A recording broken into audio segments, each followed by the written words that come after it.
everybody. Welcome to iCast Guidance, your weekly Dungeons and Dragons and TTRPG podcast, where every week, Rich, Garret, and I pick up a subject around the culture of gaming and discuss it with you. So, without further ado, sharpen up those daggers. We're going to get started right now. All right, welcome to the show, you guys. How are we doing this week? So doing lovely. Pretty good. Yeah? Yeah. You got a lot going on, Rich. I'm a busy guy. Doing a show right now, a theater performance. So Nice. got a lot going on. Nice. How about you, Gare? I'm doing all right. This week was actually pretty decent at work. Weather's changing a little bit. It's not Arctic anymore around here. Oh, my God. Yeah. Fair. It's good. Nathan, what do you got going on? I just got done with the flu. Yes. That blew. Wow. Bars? Question mark? Thank you. Yeah, of course. Yeah. Nice. No, it was terrible. I mean, it was only 5 days, so it could have been worse. But, reminder to get your flu shot and to be wary. If you're sick, if you're sick, stay the fuck home. Yeah. This was a completely preventable flu bout. Well, I've had my share of illness also, and I would agree with that 100% because I think that sometimes when we're crowded down here in this room doing this show, I'm worried about your germs. Not going to lie. Yeah. No, I'm well past. Not you personally. I'm talking about all of you. No, we Yeah, all are just a bunch of bag of germs. Yeah. Yeah. All the time. I'm worried about Nathan's germs in particular. You know what?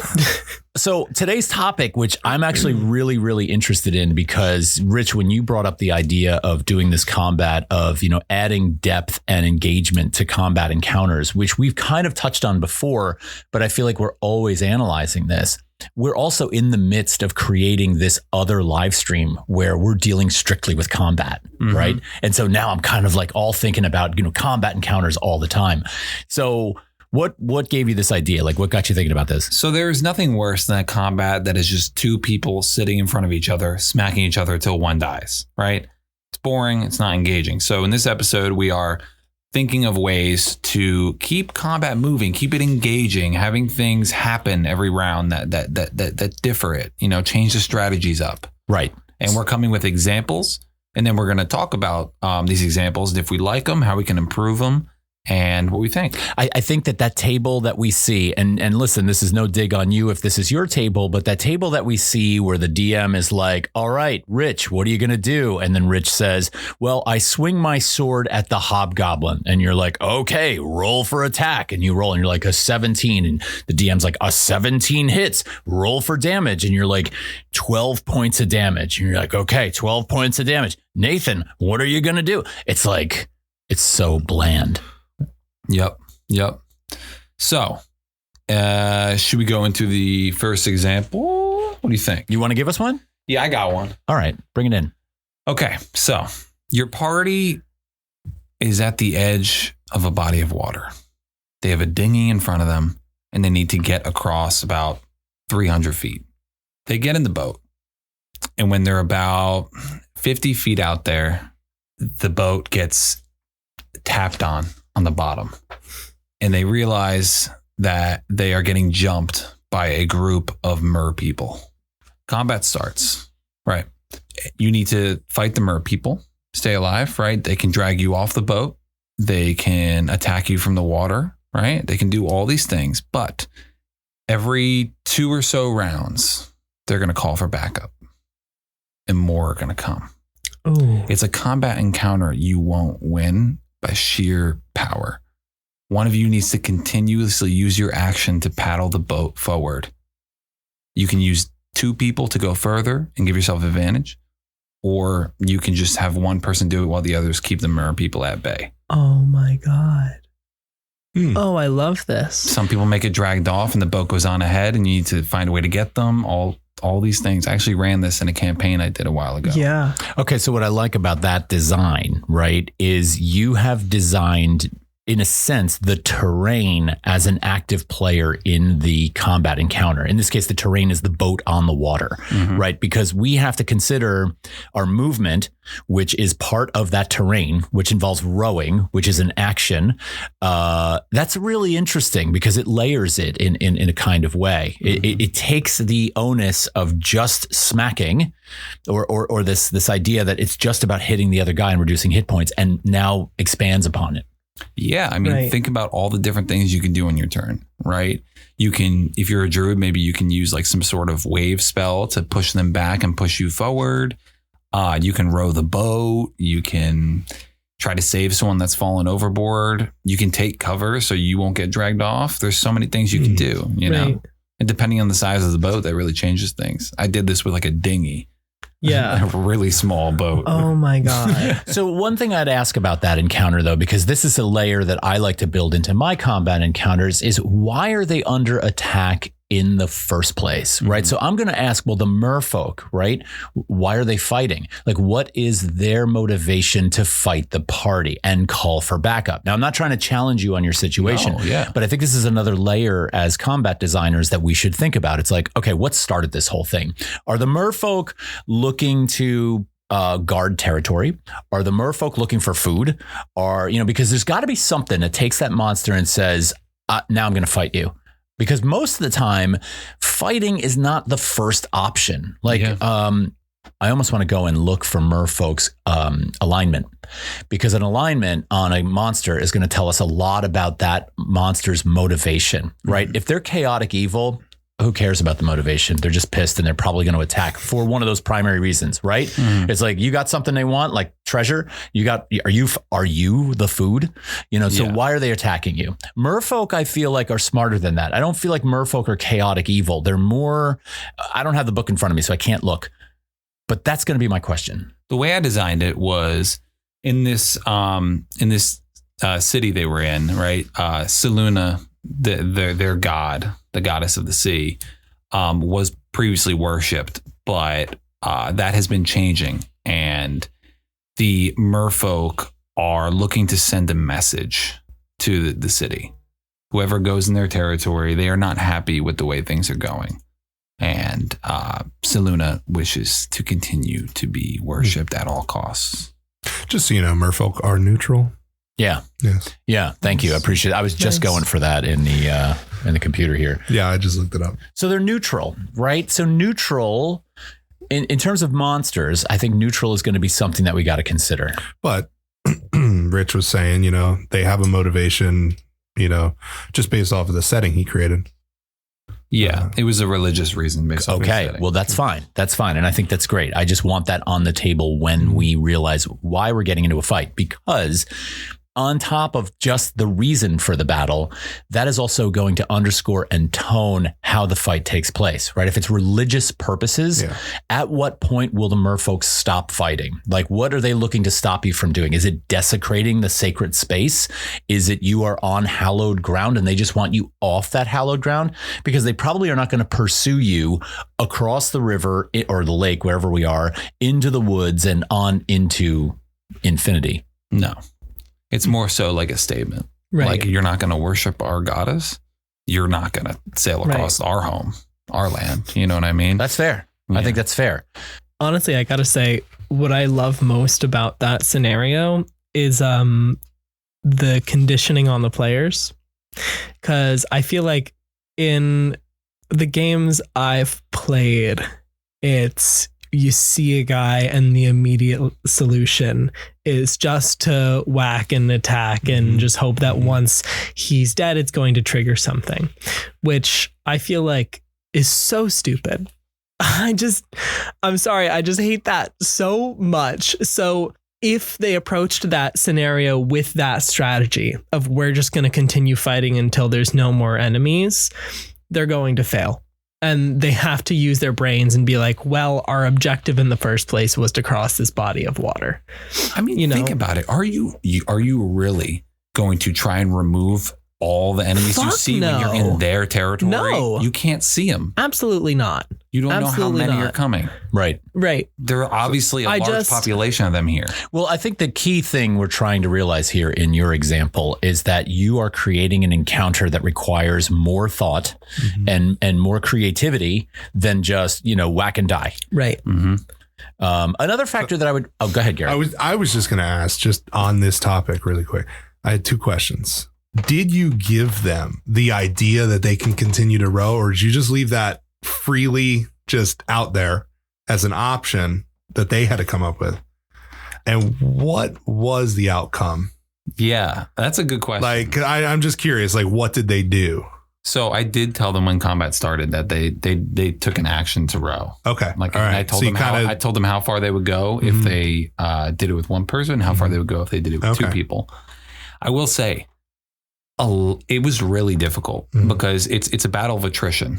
Because mer people they're not glass cannons. They're not going to do a lot of damage. But like this combat encounter wears on you over time.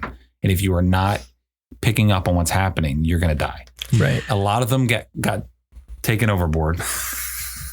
One of them barely made it. There was ropes tied to people. It was a crazy experience. A lot of mer people died.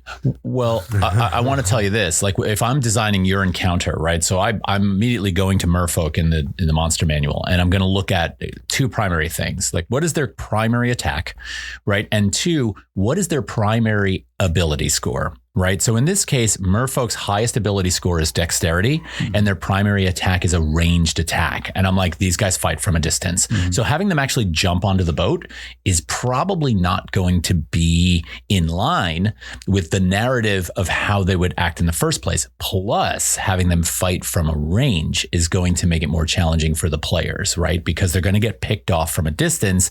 And if they're not ready with range, first of all, if somebody in my group is in a boat and they're like, I'm going to fire my bow, I'm like, are you going to stand up to do that? Because if you're going to stand up to do that, it's going to create a shake in the boat. And I might actually have them fire with disadvantage because they're not going to be solid footing. Yeah. And you know what else I did with them? The merfolk, this isn't their first rodeo. They would take cover under the boat. So they were hanging out to the bottom and they would pop up and shoot. And then they would go down and the players couldn't tell which ones they had shot at previously. Oh my God. Because they're not just sitting there. Right. Right. You know? It's hard to mark them and understand which is which. Okay. So I think this is a really effective layered combat encounter. You know, it's got a lot going on in it. Well, on the topic of mechanics, which is just really exciting for me because I came to the table today with a certain memory in mind, and then a vision. So I had played in this one like short-ish campaign previously, where the DM had like the final boss had some mechanics in it that they had layered into the story and into the gameplay over the few sessions that over which this campaign took place. And it was effectively like there was this sort of like infectious disease thing. And when you became inflicted with this disease, it would unlock certain abilities for you to interact with like other things that happen to be afflicted by the same disease. So when you're facing like the big bad at the end of the campaign, he's like sort of like a ground zero of this disease. And what you have to do is try to become afflicted with this disease and do a few other things to actually be able to do damage to the boss itself instead of just mindlessly whacking, which I love because it feels so counterintuitive to become afflicted with a disease that you are physically trying to fight, you know? So I'm imagining a scenario in this where in typical combat, people are trying to hit the big bad, right? And nothing's happening. And they can't figure out why. Exactly. So they have to figure out that they first need to become afflicted with something bad to do something good. And it was only when the first person had become inflicted. And you think it's a bad thing at first. And you think it's a bad thing. And then you take your hit and it actually lands when nothing else was able to deal damage in the first place.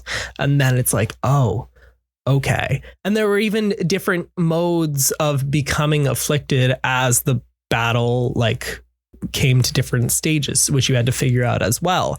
But the idea of this that I love most is that this was subtly introduced even before this boss battle, because certain things like complex mechanics might just be hard or impossible to figure out in the heat of your only time that you're going to face this big bad evil guy. Like if you're in a party that's just going to keep whacking and nothing works and they're just going to keep trying different damage types instead of trying to interact with the environment or the mechanics you've set up, they're just going to die.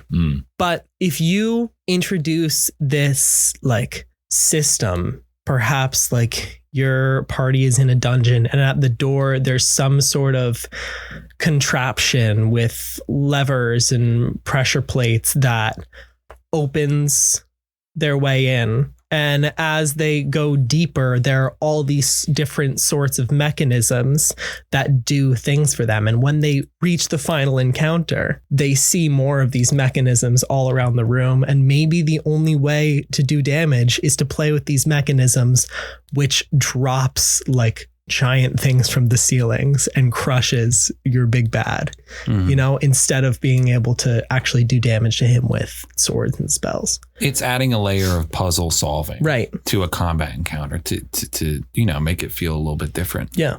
I love that. Well, and also I like to train my players to, or at least I try to train my players to think outside of the box inside of things. Now that's very hard to do, because even if you as a DM plan a situation where thinking outside of the box is required, in this case, the one you're talking about, Nathan, they may not realize that they have to think outside the box. So how do you get them there? And that's really a curious thing. Well, I think that's why I proposed the threshold of the dungeon itself. You have to think outside the box to even get in the place. And that's sort of like Rich saying like, hey, by the way, you have this option to row. You know, they're not going to be able to get into the fucking dungeon if they don't think outside the box. You know, like giving them a little bit to bite on in the beginning. Exactly. Hey, you can do this. Right. Like you have to figure out how to get in. And they're obviously like, maybe they roll for, you know, investigation or whatever, and you give them these little nuggets that like say to them, there's something here that you have to figure out. Yeah. But I even want to go even deeper philosophically. Like if this is my forever homebrew campaign, I'm like thinking about this right now. Right. And I remember this saying that one of my teachers said to me when I was younger, that was trying to teach us a lesson, and said, because it had to do something with how something was untidy or something was disorganized. And the teacher said, the way you do one thing is the way you do everything. And I've always thought about that. So if I leave something cluttered and that's the way I did that thing, I'm like, is my whole life cluttered? So now I'm like in this campaign of yours and I'm thinking philosophically as the DM, and I'm like, I wonder if there's like this undercurrent message that sort of resonates through the campaign always, right? Where I'm saying to them, the way you do one thing is the way you do everything. And then when they encounter that big bad and they don't understand why, they're like, wait a minute. All through this campaign, we've done this, and this is just another one of those things. Now, all of a sudden, the lesson begins to implant itself. And maybe the thing you're encouraging them to do is to be careful, stay out of combat and figure out what's going on until you can act. And so they get into this encounter, and maybe it's designed with all these, like, there's a vast open room, and then there are sort of like these, I don't know, like sort of tight spaces around the side that they can maneuver through and sneak in and try to get around to the other side to investigate something that they want to look at, you know? Well, you sort of railroad them into a little bit of railroad. It's not always a bad word, but you kind of offer them an opportunity. Right. I got to say, though, and I know I'm dominating here a little bit, but I feel like sometimes, for example, in my games, if you split the party and you go off on your own because you want to be the man, I'm going to kill you. Okay. And I'm going to tell you this right now. I'm going to tell you this right now. I can't tell you how many times not only have players witnessed other players dying, going off on their own, but players that have gone off on their own have died and then gone off their own again and died and then gone off on their own again and died. And I don't care how much sometimes you try to embed this system of lessons into a game. They don't fucking get it. They don't fucking get it. So I'm trying to figure out the map. Look, if you're listening to this, I want you to go over to YouTube and find Wither and Bloom Studios and get in the comments on this and tell me, if you're a DM or GM, how do you train your players? God help me, please. How do you train your players? You got to Pavlov's dog your players. It might be, I mean, that might be a player thing. Because I know you faced me with one of those scenarios in one of our games. I went off alone away from the party and you gave me a fucking good smacking. I did. And I haven't left the party since. And you learned from it. Yeah. I learned. Well, I believe as a GM, there are reasons to leave the party, right? There are, but they better be good. they better be good. You're in that party for a reason. And this is what combat can teach us. I think combat, layered combat, like the merfolk example, or puzzled, intricate combat, like the one you just gave, Nathan, those are ways in which we can show our parties, hey, this is more than what it seems. Right. And that's gold. Right. I also think that there's a time to warn your players of the dangers of the situation they're in. Because even in life, let's say you're surrounded by 4 guys that are bigger than you maybe confidently, if you know how to fight, you could take 2 on. If there's 4, you have a sixth sense to know that I should probably run. So as the DM painting this story, and you might be able to fill them in like this begins, and you have an overwhelming sense that you are in deep danger, and then running is an option. Right. Well, I agree. I think that, as a DM or GM, we always describe to our party a setting. We always describe to our party what they smell or see or hear. Those are senses. And for us as a DM or GM to describe to our party, you sense fear.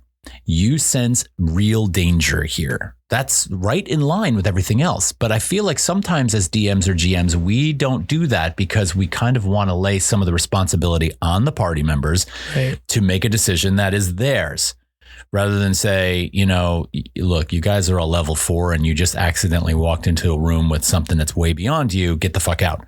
We don't want to hand it to them like that. Yeah. Right. I think there are a lot of moving parts in combat that not a lot of people think about. Like if you start a fight with someone on the street, sometimes guards walk by and they get involved. Sometimes other people in the street might think you're in the wrong and attempt to hold you back or something. There are things that can happen every round of combat to keep things interesting. Maybe you're in a quieter place, like an enemy dungeon or something, and enemies from another room hear the combat, and in 2 rounds they're going to come in and make this so much worse for your party. Always. I love the noise factor in things and the ruckus that you create and how that calls attention. I've got one if you want. Yeah. I've been thinking about this a lot, and again, I'm always going to go back to the motivation of the monster, right? Why, and I said this earlier, why are we fighting in the first place? And so I like to think of things on sometimes the more the sinister, uber criminal, uber mind kind of situation. And one of my favorites, even though we haven't encountered this a lot in our own homebrew campaigns, are dragons, because dragons are masterminds and dragons are egotistical and dragons are at things. They want things for reasons that we don't always quite understand. So number 1, we know that dragons love the big hoard of gold. They love that, but they're also not spenders. They like it for its aesthetic properties or shiny properties or some kind of, perceived power, I guess.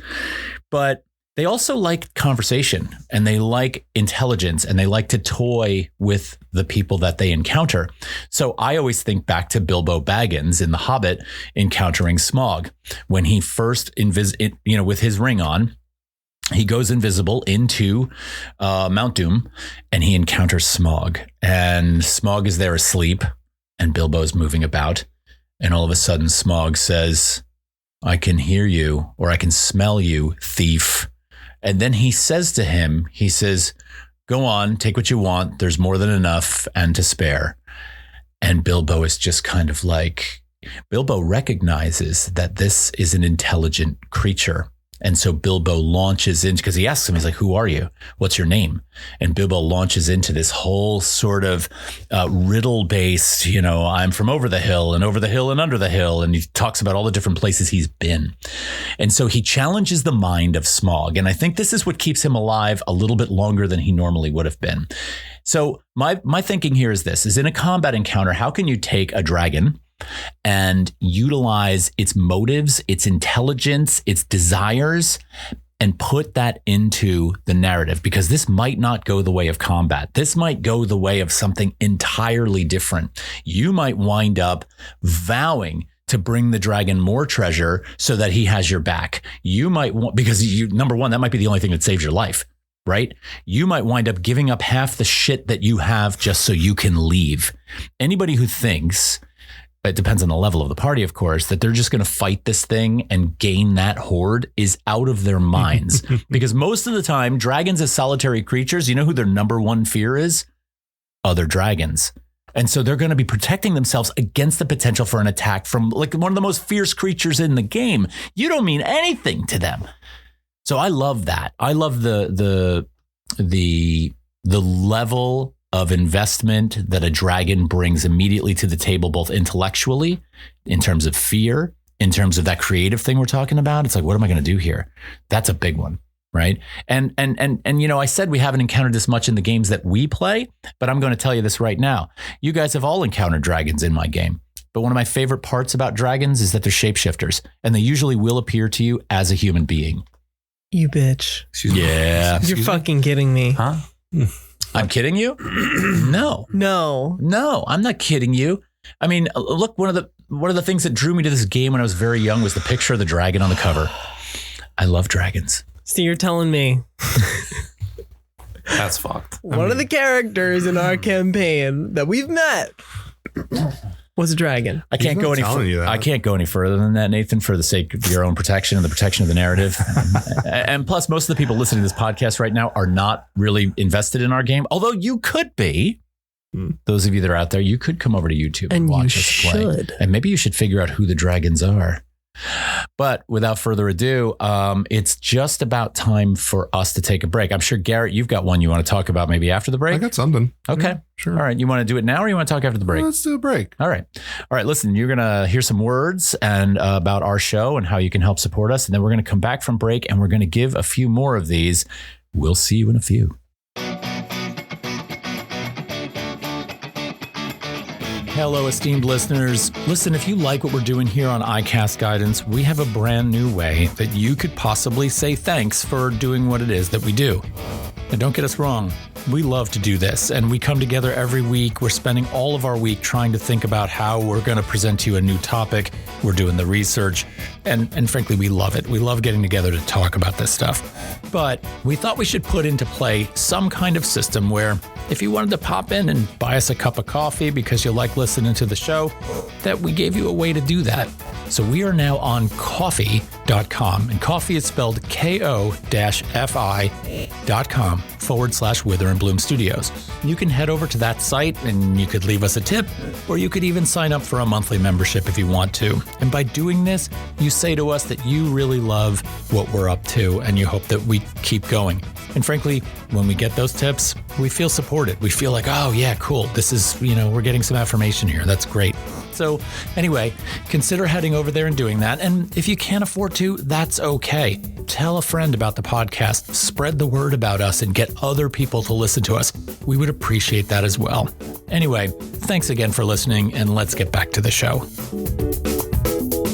All right, we're back from the break. And, one of the things we do every week on the show is we like to read a listener comment. But Rich, you had some thoughts about for next week, like comments for next week. You want to talk about them? Yeah, we'd really appreciate it if you guys can get in the comments down below and tell us a really interesting and engaging combat encounter you've experienced or you're planning to put in your games.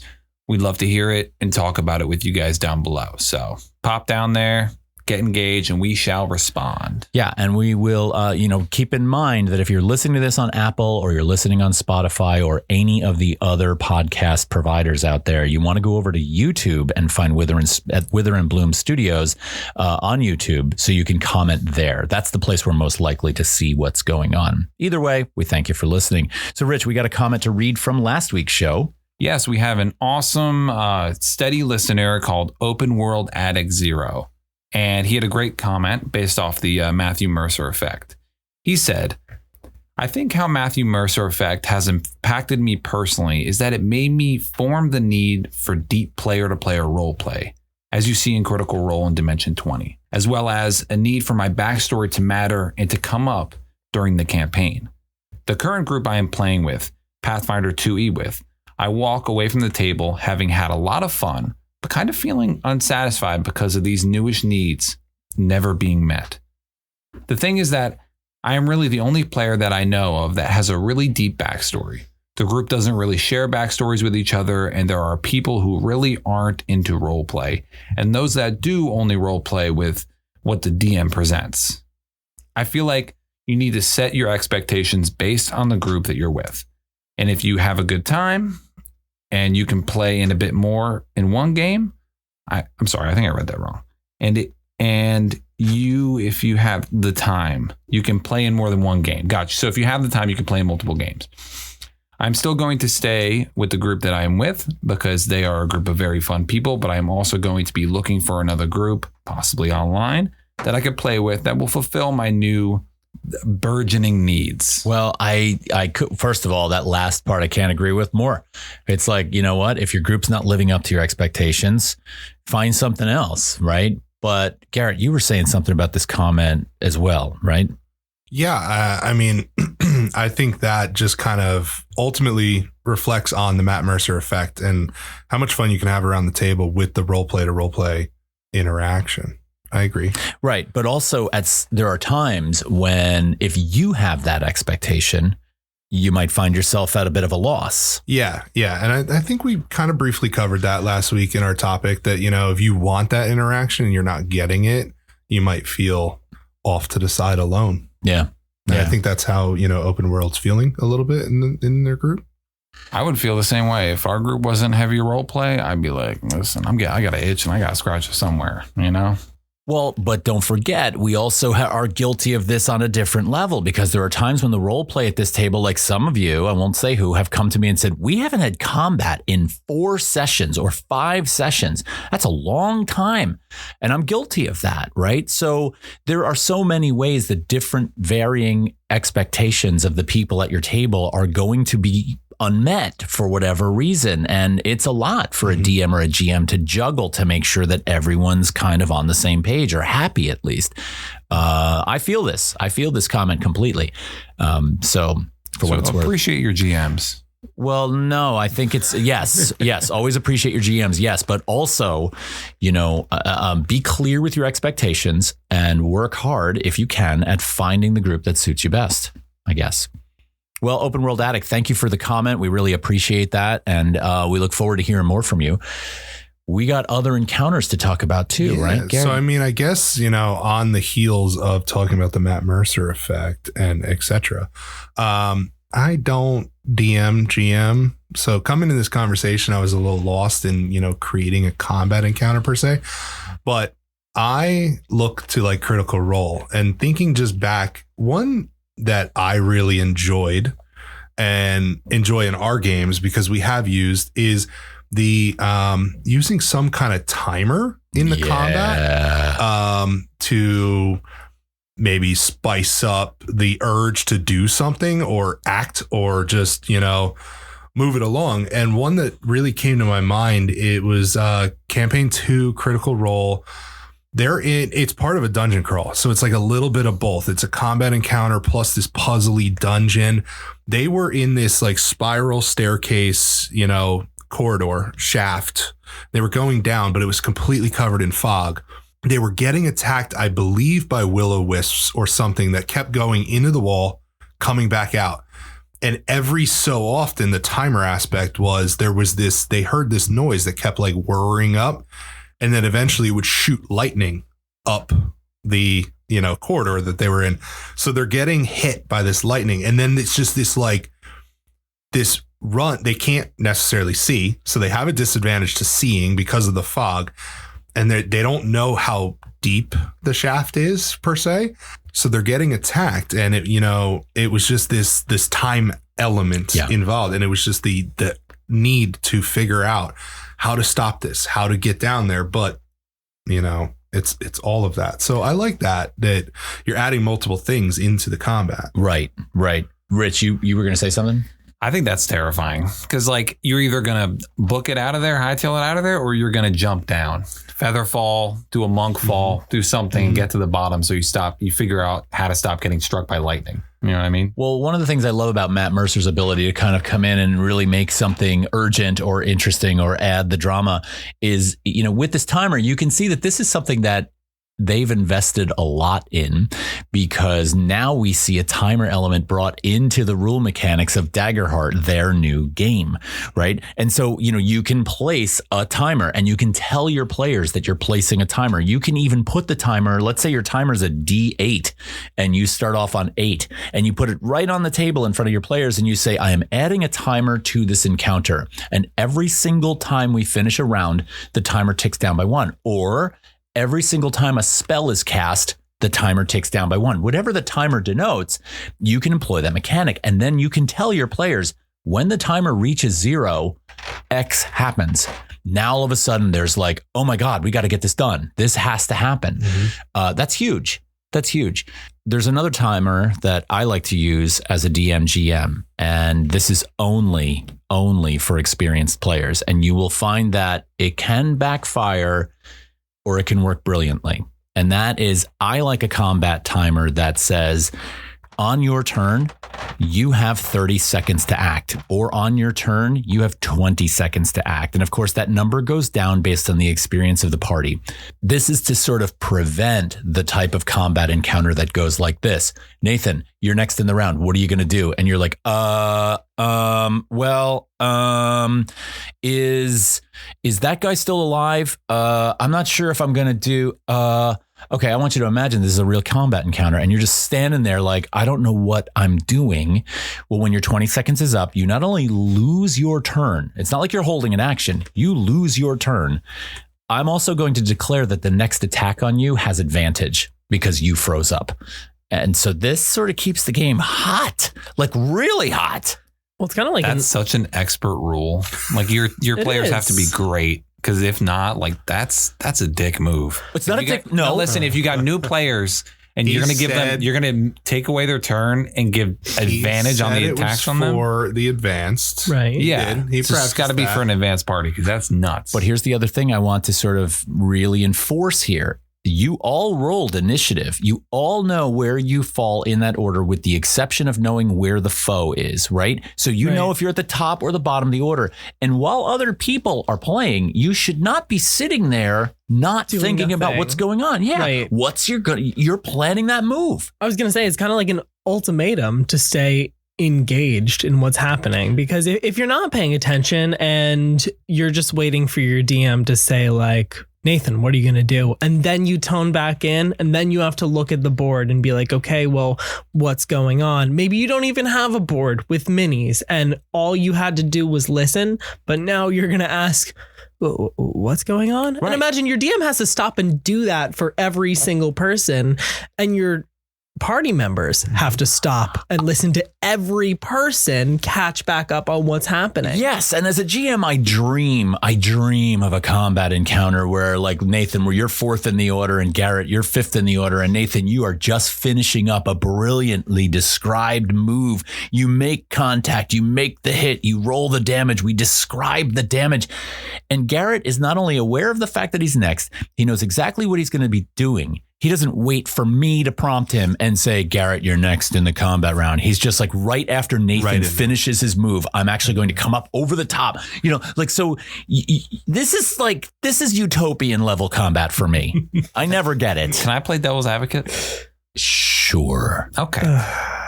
I'm sorry. As you know, I'm totally with you. I want my games to run like that. You know what I mean? Gotcha. But things do change every round. You may have killed the person that the other person was planning to attack on their turn. So you need to adapt to what just happened before your turn. There's a lot moving every time somebody goes down the initiative order. So then what you're saying is that you've never been in a real fight. Okay. All right, Grandpa. Keep it together. I get what you're saying, Rich. I mean, if I was the whole time planning to attack that creature that Nathan was attacking, and Nathan takes it out, and got to audible and pick something else. Yeah, let's say like the monsters go before you on your turn, and they all spread out when you were planning to cast a fireball on all of them. So you gotta quickly think of what to do next. I just think I rarely ever do this. I was just reining us in a little bit, you know? Yeah. I'm never the rein it in in guy. the year of Send it to Utopia. Okay. in the year 1986, the well-known bard Steve Winwood said, "Think about it. There must be higher love in the song Higher Love." And I'm thinking about higher combat here, okay? I am channeling my inner Steve Winwood to say, I want you to do better. Okay, not rest on your laurels and say, yeah, but You just quoted somebody nobody knows. From Nobody the before knows. 4 times. Yeah. No one at this table right now. Sorry. Yeah. What the fuck are you talking about? God damn, some obscure guy from the 80s. wait, hold on a minute. I'm gonna make the call out here then. said Okay, I know exactly who knows this. Number one, Rabbit.com knows exactly who Steve Winwood All right. is. So get in the comments and let us know. Do you know what Todd was just talking you guys are about? gonna look like idiots. Yeah. Is Take Todd Steve old Winwood and shove him or up your not? ass. Wow. Wow. Wow. And there it Okay. is. There it is. And he was the one that was trying to rein us back in. right? I Yeah, know. seriously. Anyway. Let me get us back on Anyway. track. Let's pull it back with the together. next combat. Rich, you encounter. have something to talk about. All right. So I use this in When a game does of it- mine, and I want you guys to help me fix it because it didn't go over well. Right. So picture this: the party enters a temple, and as they cross the threshold of the door, they get separated, and they wind up on different predetermined locations in a maze. So do they get teleported to these locations? Yes. Okay. They're alone, obviously. And throughout the maze, I actually made a maze. I picked where I was putting each player, and I put things all over the maze.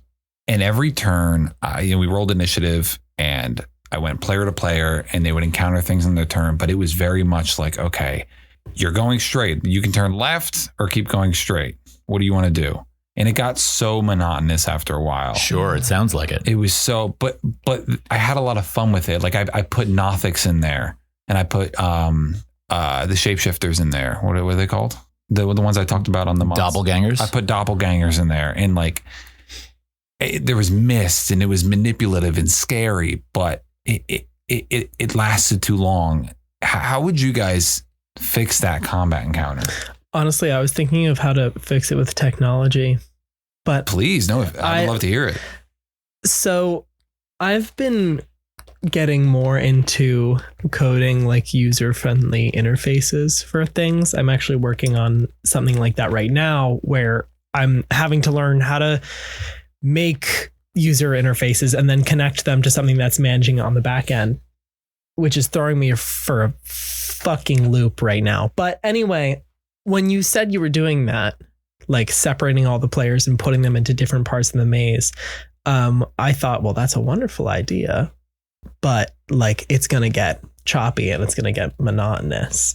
And I was thinking if there were a way for players to concurrently explore that, maybe on something. I'm thinking of what's that thing, Todd, that we were talking about using when we were brainstorming for Dead by Daylight.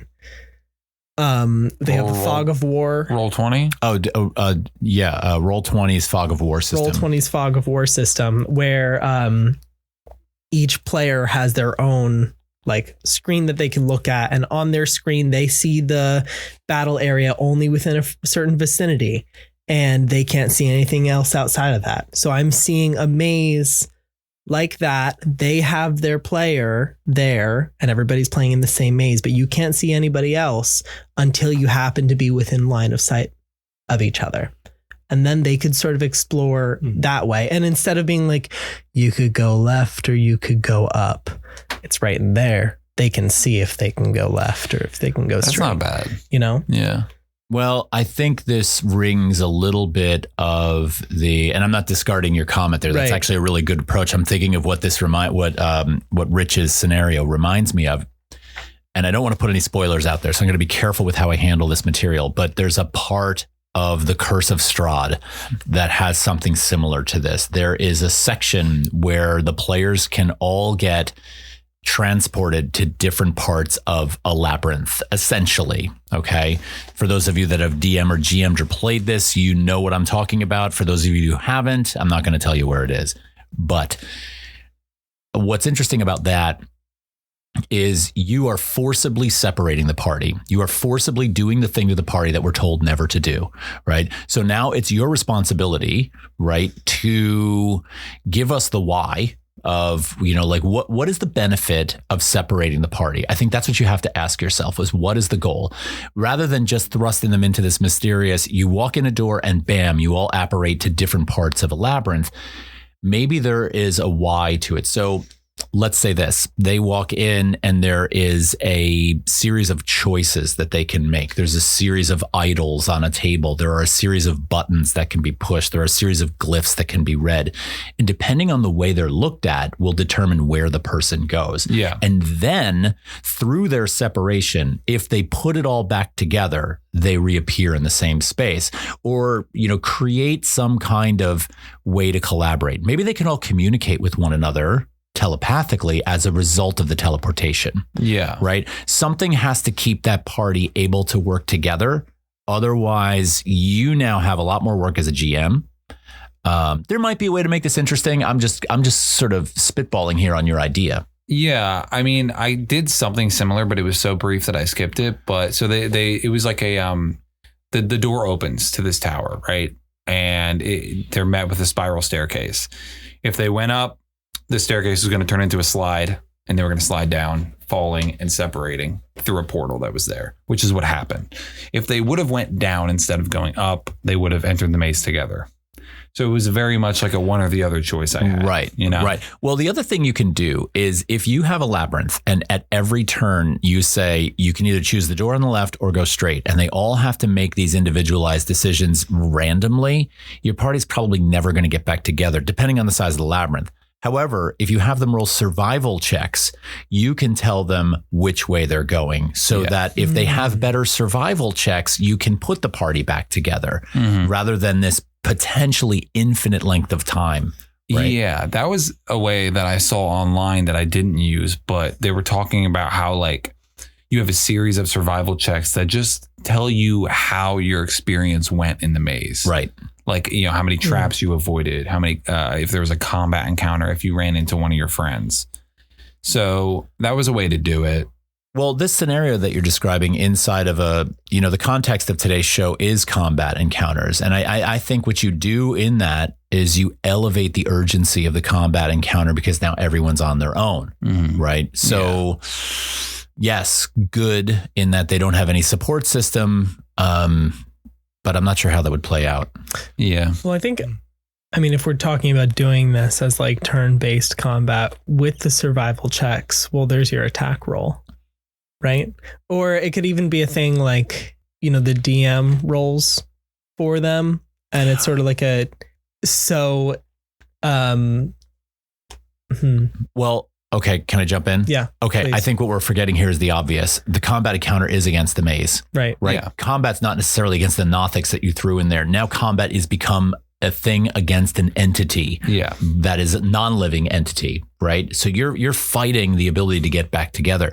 And maybe there's a timer in this situation, right? Where if they don't find each other in a said amount of time, catastrophe strikes, right? Maybe the maze floods. The idea of making the maze the enemy is a really nice mindset switch, because it's like how it's a series of checks. Maybe it would be survival checks or something, but you're going to tell me how you're going to navigate this to the best of your ability, and we'll roll for it and see how it goes. And adding the concept of labyrinth or this as the entity, all of a sudden now allows you to go back to what I said. Well, what does the entity want? Why is this happening in the first place? Does the maze itself have behaviors? Does the maze change? Does the maze flood? Does the maze, have some other kind of behavior like a monster would have a behavior? Right. Like what is the maze's attack other than just being complicated? Yeah. Throw something in there. I'm thinking about Harry Potter and the Goblet of Fire. Yeah. Of course. With the Triwizard Tournament. Yes. And they go into the maze and the maze is actively working against them and forcing people together. It's a massive maze. It's a fucking massive maze, but somehow always Harry runs into people and has interactions. So yes, you're split up, and maybe that's sort of like your introductory sequence to the maze as the maze itself funnels like discrete groups of people together into certain experiences. And if we're going to borrow from other popular culture things in this reference, let's look at how Goblet of Fire borrowed from other popular culture things. Because if you remember, Cedric's character kind of goes a little bit mad, right? In the maze, he goes a little bit mad. So what's that from? That's a direct reference to Jack Nicholson in The Shining, going mad going mad in general, but then being inside the maze and being like, Danny, where he's like yelling for his son. It's kind of like, okay, cool. This gives us permission to borrow from these ideas that psychology, madness, entities that are non-living can all kind of have an effect on the party in some way. Right. The way I kind of figured out how I would run it. So thank you. It would be like there are the series of checks to see how it goes, but I didn't want to lose like the fear and the narrative aspect of it. So I would just narrate the core moments of the experience. So if they were to run into a trap, I would kind of describe what happened previously and then play out the trap. Like it's a scene like we talk about. Or if they've an interaction with a Nothic or a doppelganger, I would describe what has happened and then play out that core moment. Instead of being monotonous and playing out everything, I would just hit the highlights. Right. Well, I just had an idea, Rich, and if you can allow me for a minute to switch up your call to action earlier on the comments, you had asked our audience to kind of say, hey, describe to us one of your favorite encounters. I got a better idea. This encounter that you just gave us had questions. It had things that you wanted to solve, and we kind of critiqued it and gave you back some feedback on that. So here's what I want you to do in that comment you leave for us. Describe to us, GMs and DMs, describe to us a combat encounter or some kind of encounter that you're having trouble resolving, and we will critique that for you. We'll kind of run it through our what would we do, and whether or not you decide to take that's up to you, but maybe we could give you some valuable advice on how to treat that situation. I mean, I just got some valuable advice, and I really wish I talked to you guys before I ran this. So, yeah. All right. Going off of the encounters, let's move to 3-sentence backstory. Now, if it's your first time hearing this segment, 3-sentence backstory is where we design an NPC or a character in just 3 sentences, answering 3 different questions. The first question, where are they from? Second question, what is a significant event that has happened in their life? And third question, what is the event or catalyst that brought them to adventuring? And our goal with these is we collect these from each week, and we are going to eventually put them into a PDF that you guys will be able to download and apply to your own characters if you want to. They're simple, they're effective, they're random, and some are great. Some are okay. Not so great. But we're pulling these out of thin air. So who wants to go first? All right, I'm going to go first.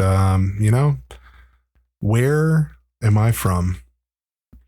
I'm from a tropical volcanic island. Okay.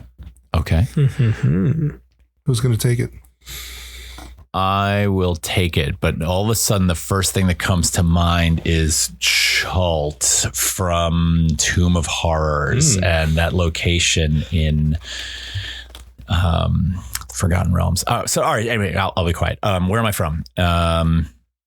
You're from the tropical volcanic island. Significant thing that happened in my life. My people have a coming of age ceremony that happens when I'm in my mid-teens, and during mine, these 3 spirits appeared that only I could see and my tribal leader could see. 3 of them talked about the different ways in which my life could unfold, and I had to choose what I was going to do. What pushed me on the road to adventure is when a group of explorers on a big ship flying strange colors came and landed on our island to raid my village. I took that opportunity to hide below decks and see where they would take me next. Ooh. Nice. All right. Good one. Stow away. This was a good one. All right. Well, that, esteemed listeners, is going to wrap us up And I got to tell you all, thank you, number one, for listening. Number two, if you have not been over to YouTube and found Wither and Bloom Studios on YouTube, please go over there and subscribe to our channel. Check out our Tuesday night live streams. So on Tuesdays, the 1st and 3rd of every month, we are playing Rising. That is our new Dungeons & Dragons campaign. It is season 2 for our campaign. It's quite good. And we have some interesting ways that you, the audience, can participate in our game. So go check that out, number one. Number two, coming at the end of February, we're going to be peppering those alternate Tuesdays, the 2nd and 4th, with a combat encounter game that we're calling The Pit.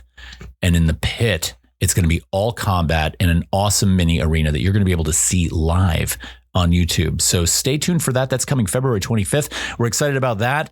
We love you guys. Thanks so much for listening. You guys, this is a great conversation. Yeah. This is awesome. Good one. All right. All right. Take care, everybody. We'll see you soon. Love you. Bye. Adios. Bye.